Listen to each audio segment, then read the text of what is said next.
ఓం అస్మద్ గురుభ్యో నమ శ్రీమతే రామానుజాయ నమ. ఈరోజు మంచి మాటలో ఎవరు పుణ్యం చేసినా పాపం చేసినా దాని ఫలితాన్ని అనుభవించి తీరాల్సిందే అన్న విషయం గురించి తెలుసుకుందాం. పూర్వం ఒక సాధువు గారు ఉండేవారు. అతడు నిరంతరం భగవన్నామం జపిస్తూ భగవంతుని వైభవం గురించి ఆయన మహిమల గురించి కథలు కథలుగా చెప్తుండేవారు. ఈయన చెప్పే మంచి మాటలకి అనేక మంది ఈ సాధువులకి శిష్యులైనారు. కొంతకాలానికి సాధువు ముసలివాడైపోయాడు. మంచం మీద నుండి లేవలేని పరిస్థితి వచ్చింది. అతని శిష్యులు సాధువు గారికి నిత్యకృత్యాలు తీర్చుకోవడానికి సహాయం చేస్తూ ఉండేవారు. సాధువులు ఎప్పుడు పిలిస్తే అప్పుడు వచ్చి అతన్ని శౌచానికి తీసుకువెళ్ళేవారు. కొన్ని రోజుల తర్వాత రాను రాను శిష్యులు 2-3 సార్లు పిలిస్తే కానీ వచ్చేవారు కాదు.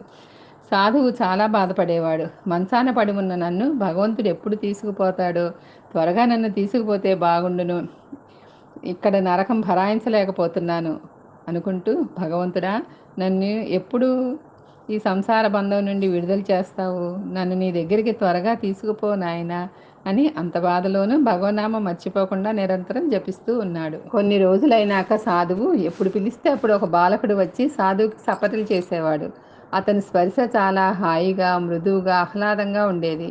ఈ బాలకుడిని నేను ఎప్పుడు చూడలేదే, ఎవరు ఇతను ఇంత శ్రద్ధగా నాకు కన్న తల్లిలాగా శాపర్యలు చేస్తున్నాడు అని ఒకరోజు సాధువు ఆ బాలుని చేయి గట్టిగా పట్టుకుని, నీవెవరవయ్యా, నాకింతగా సేవలు చేస్తున్నావు, నిన్ను ఇదివరకు ఎప్పుడు చూడలేదు కదా అన్నాడు. అప్పుడు భగవంతుడు తనను తాను ప్రకటించుకున్నాడు. భగవంతుడికి నమస్కరించి, సాధువు, స్వామి, నాకు మీరు సేవ చేస్తున్నారా, నన్ను ఈ విధంగా కష్టపెట్టే కంటే నీ వద్దకు తీసుకుపోవచ్చు కదా అన్నాడు.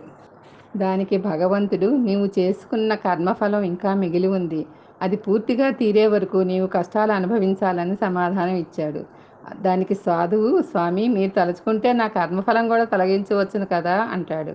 మీకు సాధ్యం కానిది ఏముంది అన్న సాధువు వాక్యానికి పరమాత్మ ఇట్లా సమాధానం చెప్తాడు. ఓ సాధువు, నీ కర్మఫలం ఈ జన్మలో నువ్వు అనుభవించకపోతే ఆ కర్మఫలం అనుభవించడానికి నీవు మరలా జన్మించాల్సి వస్తుంది అన్నాడు పరమాత్మ. ఇది నిజమే కదండి. మనం చేసే పాపమైన పుణ్యమైన మనమే అనుభవించాలి.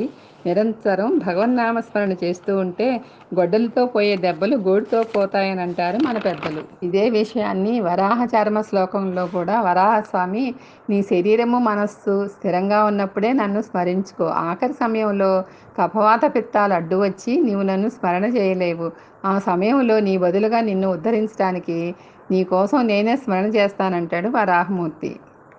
మనం నిత్యం భగవన్నామ స్మరణ చేస్తే చాలు, ఆనాడు భూదేవిని సముద్ర జలాల నుండి బయటకు తీసుకువచ్చినట్లు మనల్ని సంసారం నుండి ఉద్ధరిస్తాడు పరమాత్మ. అవునండి, మన తల్లి, తండ్రి, పిల్లలు, బంధువులు ఎవరు మనల్ని వదిలేసినా పరమాత్మ మనల్ని వదలడు. ఆయన త్రికరణ శుద్ధిగా నమ్మి ఉంటే చాలు, ఆయన వైపు 2 అడుగులు వేస్తే చాలు, ఆయనే 10 అడుగులు మన వైపు వేసి మనల్ని ఆయన ఉండే వైకుంఠధామానికి తీసుకెళ్తాడు. సర్వే జనా సుఖినో భవంతు, లోకా సమస్త సుఖినో భవంతు.